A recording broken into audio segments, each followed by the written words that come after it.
I'd like to begin with a quote from the Guide to the Training of Future Priests concerning the instruments of social communication put out by the Congregation for Catholic Education in 1986, written by Cardinal Baum.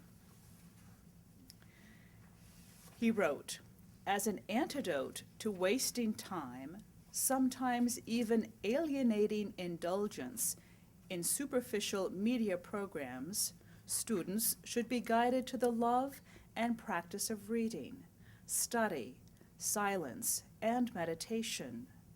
They should be encouraged and be provided with the necessary conditions for community dialogue and prayer. This will serve to remedy the isolation and self-absorption caused by the unidirectional communication of the mass media, and will revive the authentic and absolute value proper to the Christian profession and the priestly ministry, particularly those of obedience and evangelic poverty, which the materialistic and consumeristic vision of human existence offered by the instruments of social communication very often rejects or ignores." Again, another example of how astute and clear the church is about how media can be so useful. And yet, isn't it paradoxical that this media that can so foster communication for good and evangelization and participate in really the healthy development of the human person can also do the opposite, contribute to an isolation, in fact, to a deformation of the dignity of the human person. The aspect of withdrawal and isolation from a social group is the next effect that I'll consider during this session. The first one is procrastination. Does a sister go online to be distracted or to avoid doing something that she may not feel that she's quite up to doing? St. Thomas Aquinas refers to procrastination as one of the species of fear, where I avoid something because I don't really want to do it. For example, you have a big term paper to write, or you need to call back an angry parent, and you think, oh, I would prefer avoiding that.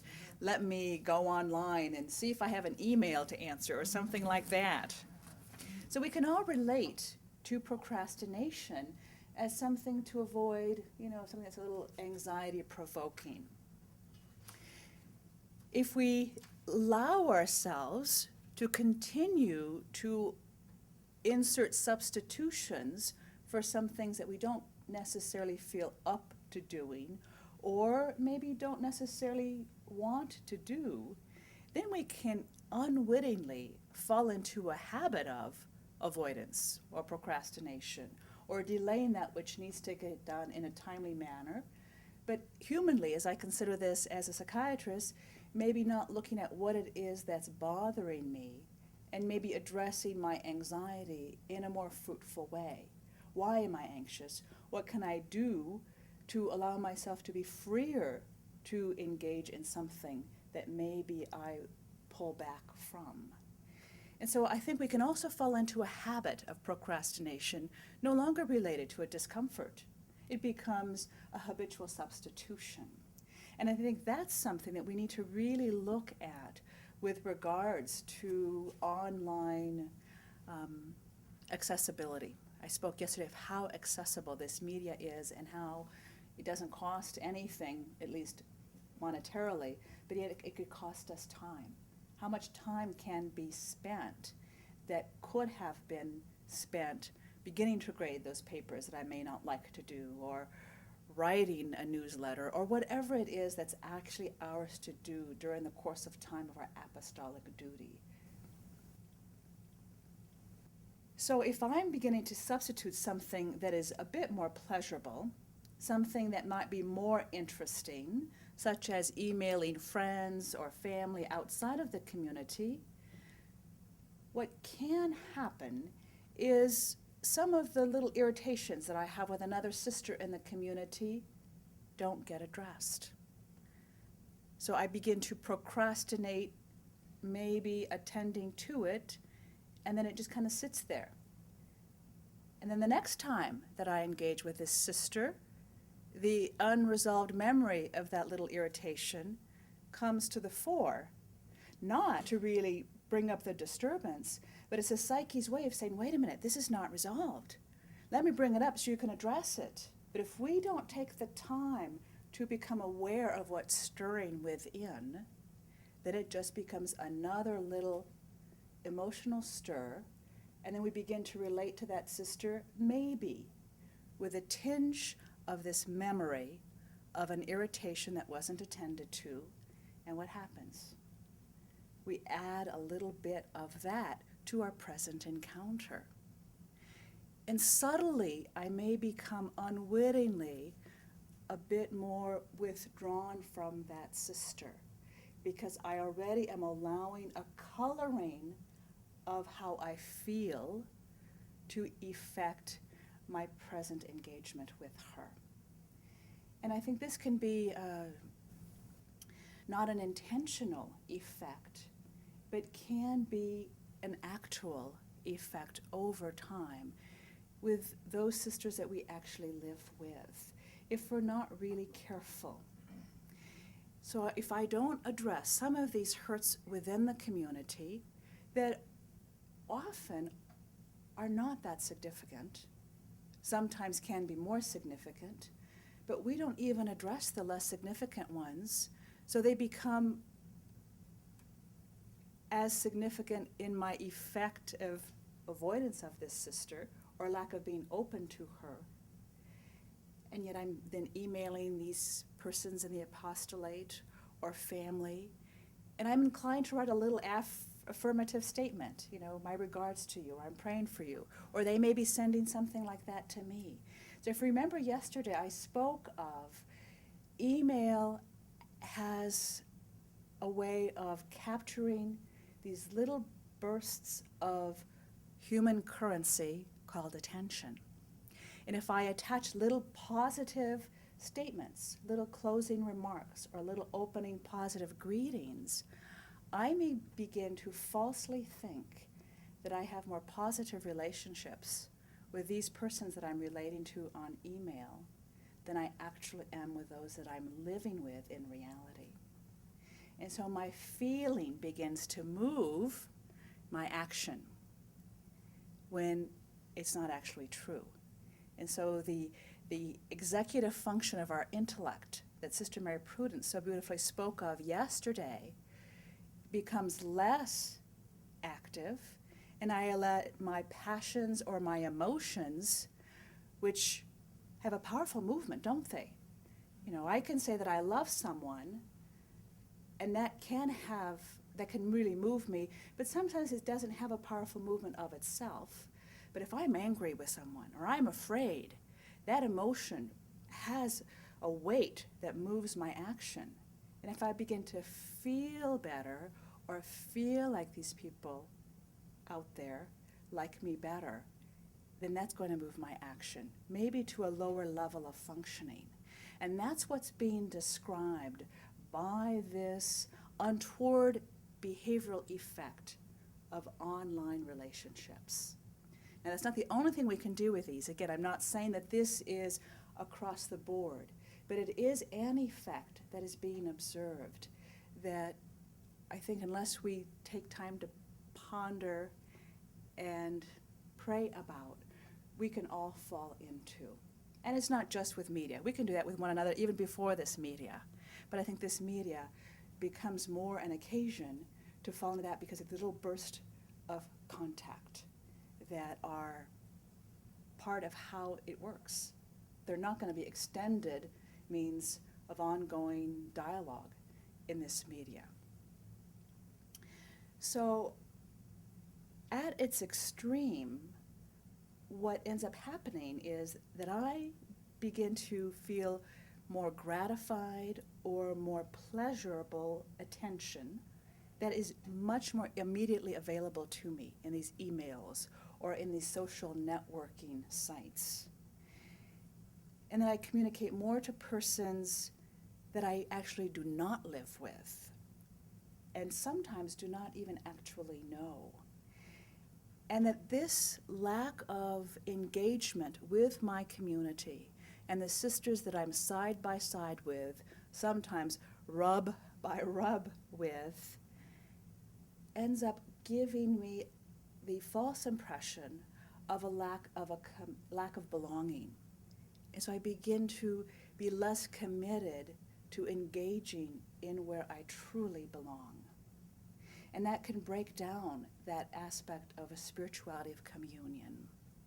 Sister Mary Prunes will speak in the next session on spirituality of communion and dialogue, but I think it erodes that fiber away. And so it creates an inappropriate and actually inaccurate sense of maybe feeling more like I belong because I have an affective affinity and sense of connection with those persons online. But that's not true. I really don't have a deeper connection.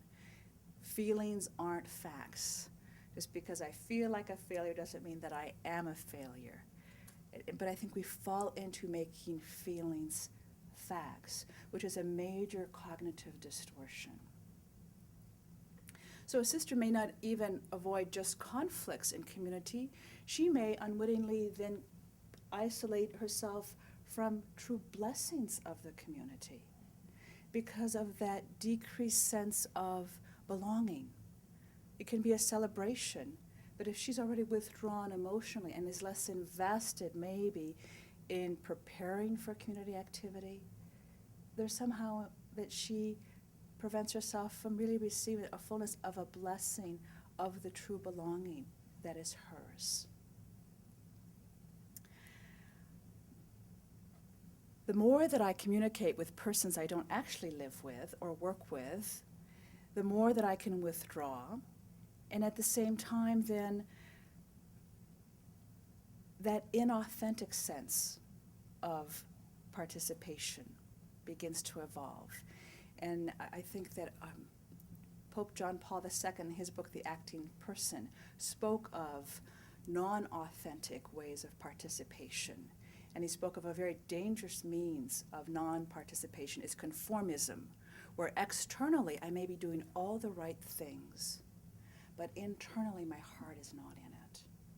And he said that's very, very dangerous to that sense of belonging and is very destructive to community, that non-authentic participation. I'd like to consider just briefly a little example. Sister Sarah was a patient advocate at a Catholic hospital.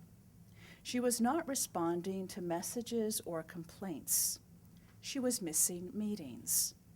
Her paperwork was late or incomplete. All of this was because she was caught up in online relationships that had nothing to do with her apostolic work. She complained that real life was paperwork and angry, demanding patients and staff. Nothing but headaches, she said. The internet was more interesting, less troublesome, and could be accessed when she wanted, without angry reactions from other people. Online, she could bring up those emails, and if it was something she wanted to answer, she did. If it was something she didn't want to answer, she accidentally deleted it or didn't get to it. So it was relationship on demand, shut on and shut off. How depersonalizing that even is when you stop and think about it. I understand that there are some persons who heard a woman say, well, if you don't like this phone call or how it's going, or you want to get off the phone, just close your cell phone. And you can say, I'm sorry, I lost the cell. Mm-hmm. So what is happening to this interpersonal etiquette, and how is it that we aren't being quite honest in a way that we might not be comfortable saying, I am not comfortable with this conversation, or I can't talk right now, or whatever it might be, that we're doing things that have that isolating and withdrawing or cutting off effect with the persons that we're with, and it's easier to do when we're not face-to-face with them.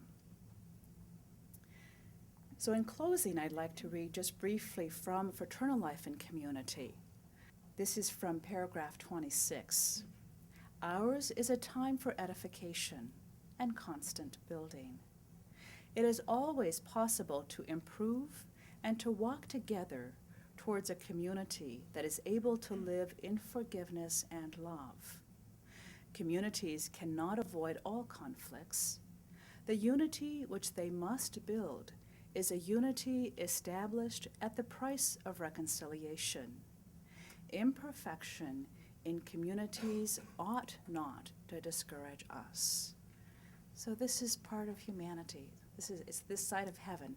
These irritations can be occasions for us to grow. And I think if we remember that, because we all know that. Thank you. Sister Mary Prince will present next on the Church's call to religious to become experts in communion.